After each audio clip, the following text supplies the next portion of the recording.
Hi friends, எல்லாரும் எப்படி இருக்கீங்க? I hope you all are doing great today. இன்னைக்கு நம்ம கிச்சன்ல என்ன பார்க்க போறோம்னா ஒன் பாட் சிக்கன் கறி எப்படி பண்றதுன்னு பார்க்கலாம். ரெசிபி எப்படி பண்றதுன்னு பார்த்துடலாமா? எப்படி செய்யறதுன்னு பார்த்துடலாமா?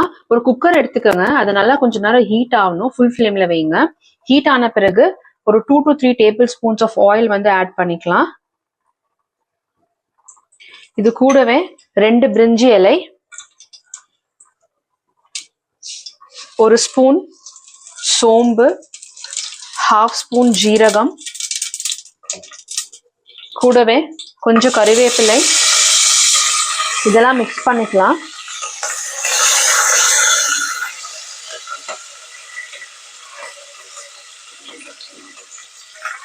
ஒரு ஹாஃப் பெரிய வெங்காயத்தை இந்த மாதிரி ஸ்லைஸ் பண்ணி ஆட் பண்ணிக்கோங்க.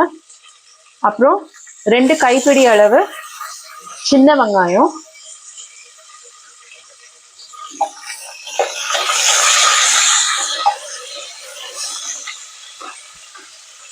இது வதங்கிறதுக்காக பிஞ்ச் ஆஃப் சால்ட் ஆட் பண்ணிக்கிறேன். இது கொஞ்சம் பிங்கிஷ் கலர்ல மாறுற வரைக்கும் நல்லா சாட்டே பண்ணி விடணும், வதக்கி விடுங்க.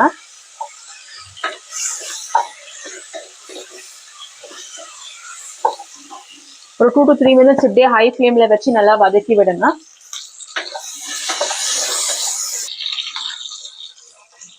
இப்ப பாத்தீங்கன்னா கொஞ்சம் பிங்கிஷ் கலரா மாறி இருக்கு வெங்காயம் எல்லாம்.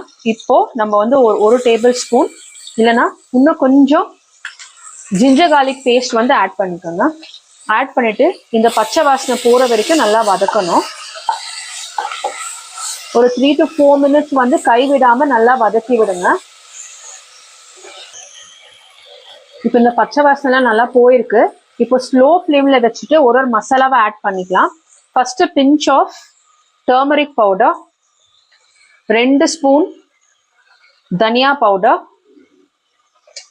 அப்புறம் வெறும் மிளகாய் தூள் 1 ஸ்பூனு. இப்போ உங்களுக்கு கலர் வேணும்னா நீங்க வந்து காஷ்மீரி சில்லி பவுடர் இன்னொரு ஸ்பூன் ஆட் பண்ணிக்கலாம். நான் கொஞ்சமா காஷ்மீரி சில்லி பவுடர் வந்து ஆட் பண்ண போறேன். இது கூடவே சிக்கன் மசாலா, நீங்க எந்த சிக்கன் மசாலா எடுத்தாலும் பரவாயில்ல, ஒரு 2 டேபிள் ஸ்பூன் சிக்கன் மசாலா வந்து ஆட் பண்ணிக்கோங்க. இப்போ இதெல்லாமே ஒண்ணா மிக்ஸ் பண்ணி விடலாம்.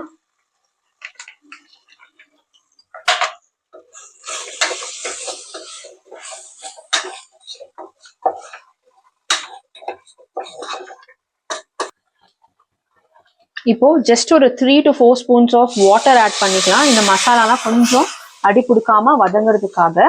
ஸோ இதெல்லாமே நல்லா பிளெண்ட் ஆகி வதங்கி வரணும். ஸோ அப்படியே ஒரு 5 minutes நீங்க வந்து ஒரு ஸ்லோ ஃப்ளேம்ல வச்சுட்டு நல்லா வதக்கி விடுங்க. இது வந்து ஒரு ஆப்ஷனல் ஸ்டெப் தான். நான் வந்து கொஞ்சமா மொச்சக்காய் வந்து ஆட் பண்றேன். மொச்சக்காய் உங்ககிட்ட இல்லைன்னா நோ ப்ராப்ளம், இருந்ததுன்னா நீங்க ஆட் பண்ணிக்கோங்க. இது கொஞ்சம் டேஸ்ட் கொடுக்கும். நான் வந்து ஒரு 4 பெரிய தக்காளி வந்து இந்த மாதிரி சின்னதா நறுக்கி வச்சிருக்கேன், இதை ஆட் பண்ணிக்கிறேன். இது கூடவே கொஞ்சமா கொத்தமல்லி இலை. இந்த தக்காளி நல்லா வதங்குற வரைக்கும் நம்ம மிக்ஸ் பண்ணி விடலாம். இந்த எல்லா மசாலாஸ் கூட இந்த டொமேட்டோ வந்து நல்லா வதங்கி பிளெண்ட் ஆகி வரணும். ஸோ இந்த ரேஷியோ இப்ப நான் சொல்றது எல்லாமே வந்து ஒரு 3/4 kgல இருந்து ஒரு 1 kg கிட்ட உள்ள இருக்கணும் சிக்கன் குவான்டிட்டி. ஸோ அதுக்கான ரேஷியோ தான் இது. இப்போ தக்காளி வந்து வதங்கி இருக்கு. இது ஃபுல்லா வேகணும்ன்ற அவசியம், ஏன்னா நம்ம எப்படியுமே வந்து ப்ரெஷர் குக் பண்ண போறோம். ஸோ இந்த ஸ்டேஜ்ல நம்ம வந்து கிளீனா கழுவி வச்சிருக்கிற சிக்கன் பீசஸ் வந்து ஆட் பண்ணிக்கலாம். இதை ஆட் பண்ணிட்டு நல்லா இது கூட மிக்ஸ் பண்ணி விடுங்க. ஸோ இப்போ நீங்க பாத்தீங்கன்னா இந்த ஸ்டேஜ்ல வந்துட்டு நம்ம சிக்கன் ஆட் பண்ணிருக்கோம். இப்போ வந்து ஒரு 5 minutes நீங்க கொஞ்சம் மீடியம் ஃப்ளேம்ல வச்சுட்டு அப்படியே விட்டுருங்க. அதுல இருந்தே கொஞ்சம் தண்ணி வரும். ஸோ அந்த தண்ணி வர ஸ்டேஜ் வரைக்கும் கொஞ்சம் நம்ம அப்படியே அப்பப்போ கலரி விடலாம். இப்போ நீங்க பாத்தீங்கன்னா ஆட்டோமேட்டிக்கா தண்ணி வந்து விட ஆரம்பிச்சிருச்சு. இந்த ஸ்டேஜ்ல நம்ம என்ன பண்ணணும்னா நம்ம தேவையான அளவுக்கு உப்பு வந்து ஆட் பண்ணிக்கலாம். உப்பு ஆட் பண்ணிட்டு கொஞ்சமா கொத்தமல்லி இலை, எப்பவுமே வந்து கொத்தமல்லி இலை லாஸ்ட்ல ஆட் பண்ணாதீங்க. கொஞ்சம் ஸ்டார்டிங்ல நம்ம வந்து வெங்காயம் போட்டு வதக்குவோம் இல்லையா, அந்த ஸ்டேஜ்ல, அப்புறம் நடுவுல ஒரு டைம், அப்புறம் லாஸ்ட்ல வந்து கொஞ்சமா நம்ம கொத்தமல்லி இலையை ஆட் பண்ணலாம்.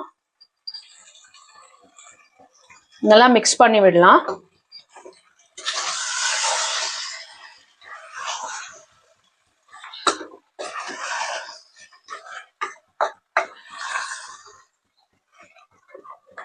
இப்போ இதுல வந்து ஒரு 1ல இருந்து 1.5 டம்ளர் வாட்டர் ஆட் பண்ணிக்கலாம்.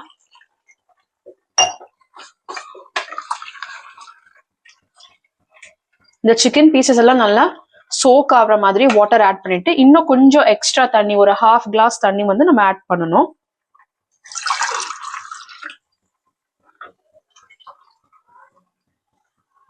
ஸோ இப்போ ஹை ஃப்ளேம்ல ஒரு 2 மினிட்ஸ் இதுல பபிள்ஸ் வரும். ஸோ அது வரைக்கும் நம்ம ஒரு ஹை ஃப்ளேம்ல வச்சுட்டு அப்படியே விட்டுடலாம்.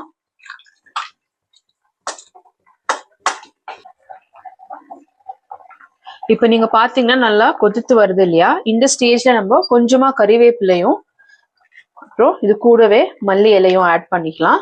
ஆட் பண்ணிட்டு சால்ட் டேஸ்ட் கரெக்டா இருக்குன்னு பார்த்துட்டு நம்ம வந்து விசில் போட்டுடலாம்.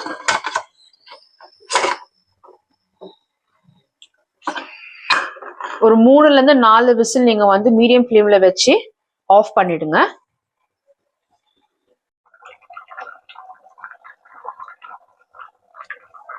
ஸோ நான் வந்து ஒரு 4 விசில் விட்டுட்டு நான் வந்து குக்கர் ஓப்பன் பண்ணியிருக்கேன். ஸோ இந்த ஸ்டேஜ்ல வந்து மேலார கொத்தமல்லியும் கறிவேப்பிலையும் வந்து ஆட் பண்ணிக்கலாம். இப்போ உங்களுக்கு இந்த கன்சிஸ்டன்சியே உங்களுக்கு வேணும்னா நீங்க வந்து ஸ்டவ் இப்பவே ஆஃப் பண்ணிக்கலாம். ஸோ உங்களுக்கு இன்னும் கொஞ்சம் திக் கன்சிஸ்டன்சி வேணும்னா இன்னும் ஒரு 2ல இருந்து 3 நிமிஷம் நல்லா ஹை ஃப்ளேம்ல வச்சு கொதிக்க விடுங்க. அவ்வளவுதாங்க, நம்மளோட 1 பாட் சிக்கன் கறி வந்து ரெடியா இருக்கு. நீங்களும் வந்து ட்ரை பண்ணி பார்த்துட்டு எப்படி இருந்தது எனக்கு சொல்லுங்க. Until then, see you all in another video. Thank you guys. See ya.